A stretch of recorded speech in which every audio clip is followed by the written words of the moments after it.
Hi everyone, welcome to trips and treats.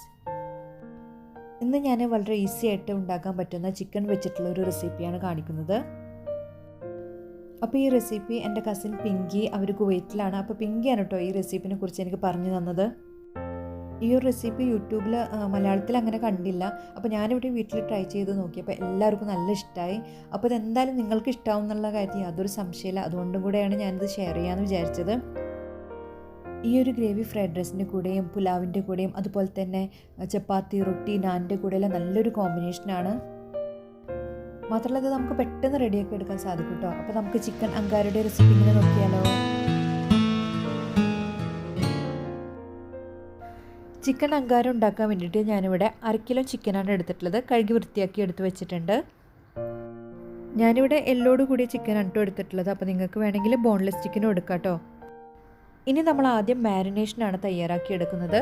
മാരിനേഷന് വേണ്ടിയിട്ട് ഞാനിവിടെ മസാലപ്പൊടി തയ്യാറാക്കി എടുക്കുന്നുണ്ട്. അപ്പോൾ അതിനായിട്ട് ഇവിടെ ഞാൻ 2 ടേബിൾ സ്പൂൺ കൊത്തമല്ലി, ഹോൾ മല്ലിയാണ് എടുത്തിട്ടുള്ളത്, 1 ടീസ്പൂൺ കുരുമുളക്, 3 ഉണക്കമുളക്, 1 ടീസ്പൂൺ ചെറിയ ജീരകം, 3 ഗ്രാമ്പു, 2 ബേ ലീവ്സ്, പിന്നെ 2 ചെറിയ പട്ട, പിന്നെ 1/4 ടീസ്പൂൺ ഉലുവയും കൂടി എടുത്തിട്ടുണ്ട്.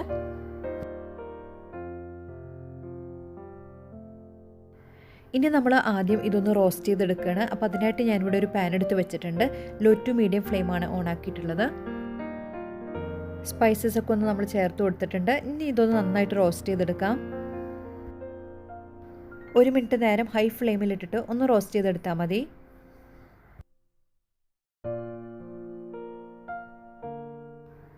ഇതെല്ലാം ഒന്ന് നന്നായിട്ട് റോസ്റ്റ് ചെയ്തെടുത്തിട്ടുണ്ട്. ഇനി ഇത് ചൂടാറിയതിന് ശേഷം നമുക്കൊരു മിക്സിയുടെ ജാറിലോട്ട് മാറ്റി ഒന്ന് നന്നായിട്ട് ബ്ലെൻഡ് ചെയ്തെടുക്കാം. മസാലപ്പൊടി റെഡി ആയിട്ടുണ്ട്. ഇനി നമ്മളിത് ചിക്കനിലോട്ട് ചേർത്ത് കൊടുക്കുകയാണ്. അപ്പോൾ ഞാനിപ്പോൾ ഇവിടെ 1/2 കിലോ ചിക്കൻ്റെ മെഷർമെൻറ്റാണ് കേട്ടോ കാണിക്കുന്നത്. അപ്പോൾ നിങ്ങൾ 1 കിലോനൊക്കെ എടുക്കുകയാണെങ്കിൽ ഇതിൻ്റെ ഇൻഗ്രീഡിയൻസ് ഡബിൾ ചെയ്തെടുത്താൽ മതി. ഇനി ബാക്കിയുള്ള ഇൻഗ്രീഡിയൻസ് ഓരോന്നായിട്ട് ചേർത്ത് കൊടുക്കുകയാണ്. 2 ടേബിൾ സ്പൂൺ ഇഞ്ചി വെളുത്തുള്ളി ചതച്ചതാണ്. വേണമെങ്കിൽ നിങ്ങൾക്ക് നല്ല പേസ്റ്റ് പോലെ ആക്കി എടുക്കാം കേട്ടോ. ഞാനിവിടെ ജസ്റ്റ് ഒന്ന് ക്രഷ് ചെയ്തെടുത്തിട്ടുള്ളൂ. അതുപോലെ തന്നെ 1 table spoon kasuri methi, 2 table spoon തൈര്, അധികം പുളിയില്ലാത്ത തൈരാണ് ചേർത്ത് കൊടുക്കുന്നത്. ഇനി 1 ടേബിൾ സ്പൂൺ കാശ്മീരി മുളക് പൊടി. അതാവുമ്പോൾ നമുക്ക് കളറും കിട്ടും, ആവശ്യത്തിനുള്ള എരിവ് ഉണ്ടാവുള്ളൂ. നിങ്ങൾക്ക് വേണമെങ്കിൽ കളർ ചേർത്ത് കൊടുക്കാം കേട്ടോ. അപ്പോൾ ഞാനിവിടെ കളർ ഒഴിവാക്കിയിരിക്കുകയാണ്, അതുകൊണ്ടാണ് കാശ്മീരി ചില്ലി പൗഡർ ചേർത്ത് കൊടുത്തത്. 1/2 ടീസ്പൂൺ മഞ്ഞൾപ്പൊടി. ഇനിയുള്ള ഒരു മെയിൻ ഇൻഗ്രീഡിയൻ്റ് എന്ന് പറയുന്നത് നമ്മുടെ സവാളയാണ്. അത് നമ്മൾ വറുത്ത് പൊടിച്ചെടുത്തതാണ്.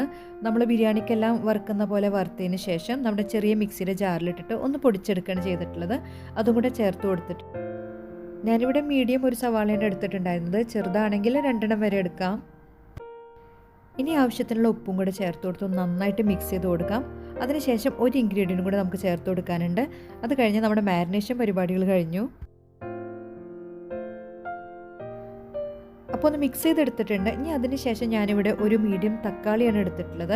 അതും മിക്സിയുടെ ജാറിലിട്ടിട്ട് ഒന്ന് ഒട്ടും വെള്ളം ചേർക്കാതെ അരച്ചെടുത്തതാണ് കേട്ടോ. അപ്പോൾ അതും കൂടെയാണ് ഇനി നമ്മൾ ഫൈനലായിട്ട് നമ്മുടെ ചിക്കനിലോട്ട് ചേർത്ത് കൊടുക്കുന്നത്. എന്നിട്ടൊന്നും കൂടെ ഒന്ന് നന്നായിട്ട് മിക്സ് ചെയ്ത് കൊടുക്കണം. ഈ ചിക്കനിലോട്ട് ഈ മസാലയൊക്കെ നല്ലപോലെ പിടിക്കുന്ന വിധത്തിൽ. അപ്പോൾ കൈവച്ചിട്ട് മിക്സ് ചെയ്ത് കൊടുക്കുകയായിരിക്കും ഒന്നും കൂടെ നല്ലത് കേട്ടോ. ഇനി ഈ മസാലയൊക്കെ ഒന്ന് ചിക്കനിലോട്ട് നന്നായിട്ട് പിടിക്കാൻ വേണ്ടിയിട്ട് നമുക്ക് 1 മണിക്കൂർ ഒന്ന് റെസ്റ്റ് ചെയ്യാൻ വെക്കാം. അപ്പോൾ ഈ ചിക്കൻ അങ്കാര ഉണ്ടാക്കാൻ വേണ്ടിയിട്ട് ഈ ഒരു മാരിനേഷനിൽ മാത്രമാണ് കേട്ടോ കുറച്ച് ടൈം എടുക്കുന്നുള്ളൂ. ബാക്കി കുക്കിംഗ് എല്ലാം പെട്ടെന്ന് കഴിയും. മെയിൻ പരിപാടി എന്ന് പറഞ്ഞാൽ ഈ ഒരു മാരിനേഷൻ. 1 മണിക്കൂർ നേരം ഞാൻ റെസ്റ്റ് ചെയ്യാൻ വെച്ചിട്ടുണ്ടായിരുന്നു. ഇനി അതിന് ശേഷം നമ്മളിനി കുക്ക് ചെയ്തെടുക്കുകയാണ്. അതിനായിട്ട് ഞാനിവിടെ ഒരു സോസ് പാൻ എടുത്ത് വെച്ചിട്ടുണ്ട്. ലോ ടു മീഡിയം ഫ്ലെയിമാണ് ഓൺ ആക്കിയിട്ടുള്ളത്. പാനൊന്ന് ചൂടായി വരുമ്പോൾ ഞാനിവിടെ 3 ടേബിൾ സ്പൂൺ വെജിറ്റബിൾ ഓയിലാണ് ചേർത്ത് കൊടുത്തിട്ടുള്ളത്. എണ്ണയൊക്കെ നല്ലപോലെ ചൂടായി വന്നിട്ടുണ്ട്. ഇനി നമ്മൾ മാരിനേറ്റ് ചെയ്ത് വെച്ച ചിക്കനാണ് ചേർത്ത് കൊടുക്കുന്നത്. ആദ്യം നമ്മൾ ഹൈ ഫ്ലെയിമിലിട്ട് ഒരു 10 മിനിറ്റ് നേരം ഒന്ന് കുക്ക് ചെയ്തെടുക്കുകയാണ്. ഒന്ന് നന്നായിട്ടൊന്ന് മിക്സ് ചെയ്ത് കൊടുക്കുകയാണ്. അപ്പോൾ നല്ലൊരു ടേസ്റ്റുള്ള ഗ്രേവിയാണ് കേട്ടോ. നല്ല ടേസ്റ്റാണ് ഗ്രേവിക്ക്. അതുപോലെ തന്നെ ചിക്കനൊക്കെ നല്ല സോഫ്റ്റായിട്ട് നമുക്ക് കിട്ടും. നല്ല ജ്യൂസി ആയിരുന്നു ചിക്കനും. അപ്പോൾ ഇതൊന്നും എന്തായാലും നിങ്ങൾ ട്രൈ ചെയ്ത് നോക്കണേ. നിങ്ങളെൻ്റെ ചാനൽ ആദ്യമായിട്ടാണ് കാണുന്നതെങ്കിൽ കണ്ടിട്ട് ഇഷ്ടമാവുകയാണെങ്കിൽ ലൈക്ക് ചെയ്യാനും ഷെയർ ചെയ്യാനും കമൻറ്റ് ചെയ്യാനും മറക്കരുത്. അതുപോലെ തന്നെ സബ്സ്ക്രൈബ് ചെയ്യാത്തവരാണെങ്കിൽ ഒന്ന് സബ്സ്ക്രൈബ് ചെയ്ത് സപ്പോർട്ട് ചെയ്യുക. ഇപ്പോൾ ഒരു 10 മിനിറ്റ് നേരം ഞാൻ നന്നായിട്ട് മിക്സ് ചെയ്ത് കൊടുത്ത് നല്ല ഹൈ ഫ്ലെയിമിലാണ് കേട്ടോ വെച്ചിട്ടുണ്ടായിരുന്നത്. അപ്പോൾ ഇതാ ഇപ്പോൾ കറിയൊക്കെ ഇങ്ങനെ ചെറുതായിട്ട് ഇങ്ങനെ തിളച്ച് വരുന്നുണ്ട്. ഇനി നമുക്ക് ഫ്ലെയിം ലോ ആക്കിയിട്ട് അടച്ച് മൂടിയിട്ട് ഏതാണ്ട് 20-25 മിനിറ്റ് നേരം ഒന്ന് നല്ലപോലെ ഒന്ന് കുക്ക് ചെയ്തെടുക്കാം. ഇനി നമ്മൾ ലോ ടു മീഡിയം ഫ്ലെയിം ആക്കിയിട്ടാണ് കേട്ടോ കുക്ക് ചെയ്തെടുക്കുന്നത്.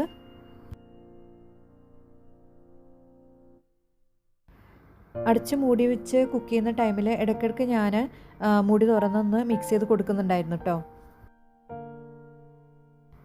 ഇതിന് മുന്നേ ഞാനൊരു ചിക്കൻ ഹണ്ടിയുടെ റെസിപ്പി ചെയ്തിരുന്നു. അതും നല്ല സൂപ്പർ ടേസ്റ്റി ഗ്രേവിയാണ് കേട്ടോ. അപ്പോൾ അത് കാണാത്തവരുണ്ടെങ്കിൽ കണ്ടു നോക്കുക. അതുപോലെ തന്നെ ട്രൈ ചെയ്യാത്തവരുണ്ടെങ്കിൽ ഒന്ന് ട്രൈ ചെയ്ത് നോക്കിയിട്ട് നിങ്ങളുടെ ഫീഡ്ബാക്സൊക്കെ ഒന്ന് അറിയിക്കുക.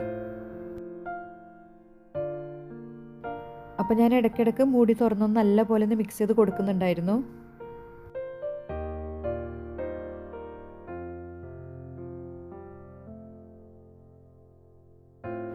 അപ്പോൾ നിങ്ങൾക്ക് കാണാൻ പറ്റും എണ്ണയൊക്കെ തെളിഞ്ഞ് നല്ലപോലെ കുക്കായിട്ട് വന്നിട്ടുണ്ട്. നല്ലൊരു സ്മെല്ലും വരുന്നുണ്ട്. വേണമെങ്കിൽ നമുക്ക് ഈ ടൈമിൽ കുക്കിംഗ് ക്രീമോ ഫ്രഷ് ക്രീമോ ഒക്കെ ഒന്ന് ചേർത്ത് കൊടുക്കാം. അപ്പോൾ ഞാനിവിടെ ചേർത്ത് കൊടുക്കുന്നില്ല. അപ്പോൾ എനിക്കൊന്നും കൂടെ ഈ ഒരു ടേസ്റ്റാണ് ഇഷ്ടമായിട്ട് തോന്നിയത്. അങ്ങനെ നമ്മുടെ കറി റെഡി ആയിട്ടുണ്ട്. ഫ്ലെയിം ഓഫ് ആക്കിയിട്ടുണ്ട്. ഇനിയാണ് ചിക്കൻ അങ്കാരയായിട്ട് മാറുന്നത്. അതെന്താണെന്ന് നോക്കാം. ഇനി ഞാനിവിടെ ഒരു ബൗളിൽ ഒരു പീസ് ചാർക്കോൾ കത്തിച്ചെടുത്തതാണ്. അത് വെച്ച് കൊടുത്തിട്ടുണ്ട്. ഇനി അതിലേക്ക് 1 ടേബിൾ സ്പൂൺ ഓയിലാണ് ചേർത്ത് കൊടുക്കുന്നത്. അപ്പോൾ അത് ഓൾറെഡി കത്തിച്ച കാരണം സ്മോക്ക് ഇങ്ങനെ വരും. ആ സ്മോക്ക് വന്നു തുടങ്ങിയാൽ പെട്ടെന്ന് തന്നെ നമ്മൾ മൂടി വെക്കുകയാണ് ചെയ്യുന്നത്. അപ്പോൾ ഇതുപോലെ മൂടിയിൽ ഹോളിട്ട് ഉണ്ടെങ്കിൽ ഞാനിവിടെ ഫോയിൽ വെച്ചിട്ടാണ് കേട്ടോ അടിച്ചിരിക്കുന്നത്. അല്ലെങ്കിൽ നിങ്ങൾക്ക് ചപ്പാത്തി മാവെല്ലാം ആക്കിയിട്ട് അവിടെ ഒന്ന് കവർ ചെയ്ത് കൊടുത്താൽ മതി കേട്ടോ. ഇനി ഒരു 15 മിനിറ്റ് നേരം ഇതേപോലെ അടച്ച് മൂടി വെക്കുകയാണ് ചെയ്യുന്നത്. അപ്പോൾ നമ്മൾ ഫ്ലെയിം ഓഫാക്കിയിട്ടാണ് ഇതെല്ലാം ചെയ്യണം കേട്ടോ. അത് പ്രത്യേകം ശ്രദ്ധിക്കണം. ചാർക്കോൾ നമുക്ക് എല്ലാ സൂപ്പർ മാർക്കറ്റിലും മേടിക്കാൻ കിട്ടും. അപ്പോൾ ഇതുപോലെ ഇങ്ങനെ ക്യൂബ്സ് ആയിട്ട് കിട്ടും കേട്ടോ. അപ്പോൾ നമ്മുടെ ചിക്കന് ചെറിയ രീതിയിലൊക്കെ ഒരു സ്മോക്കി ഫ്ലേവർ ഉണ്ടാവും. അതുപോലെ തന്നെ ഗ്രേവിക്കും ഉണ്ടാവും. നല്ലൊരു ടേസ്റ്റാണ് കേട്ടോ. അങ്ങനെ നമ്മുടെ ചിക്കൻ അങ്കാര റെഡി ആയിട്ടുണ്ട്. അപ്പോൾ പേര് കേൾക്കുമ്പോൾ എന്തോ വിചാരിക്കും. പക്ഷെ ഇത് വളരെ സിമ്പിൾ റെസിപ്പിയാണ്. പെട്ടെന്ന് തയ്യാറാക്കി എടുക്കാൻ സാധിക്കും. ഈ ഒരു മാരിനേഷൻ്റെ പ്രിപ്പറേഷനിൽ മാത്രമേ കുറച്ച് ടൈം എടുക്കുന്നുള്ളൂ. ബാക്കി കുക്കിംഗ് വളരെ ഈസിയാണ്. അപ്പോൾ ഇതെല്ലാവരും ഒന്ന് ട്രൈ ചെയ്ത് നോക്കണം. ട്രൈ ചെയ്ത് നോക്കിയിട്ട് നിങ്ങളുടെ ഫീഡ്ബാക്സൊക്കെ അറിയിക്കണം. എൻ്റെ ചാനൽ നിങ്ങൾ ആദ്യമായിട്ടാണ് കാണുന്നതെങ്കിൽ സബ്സ്ക്രൈബ് ചെയ്ത് സപ്പോർട്ട് ചെയ്യുക. അതുപോലെ തന്നെ തൊട്ടടുത്തുള്ള ബെല്ലൈക്കണും കൂടെ ഒന്ന് ഇനേബിൾ ചെയ്ത് വെച്ചാൽ ഞാൻ ഇടുന്ന വീഡിയോസിൻ്റെ നോട്ടിഫിക്കേഷൻസ് എല്ലാം ലഭിക്കും. Thanks for watching. All take care and by.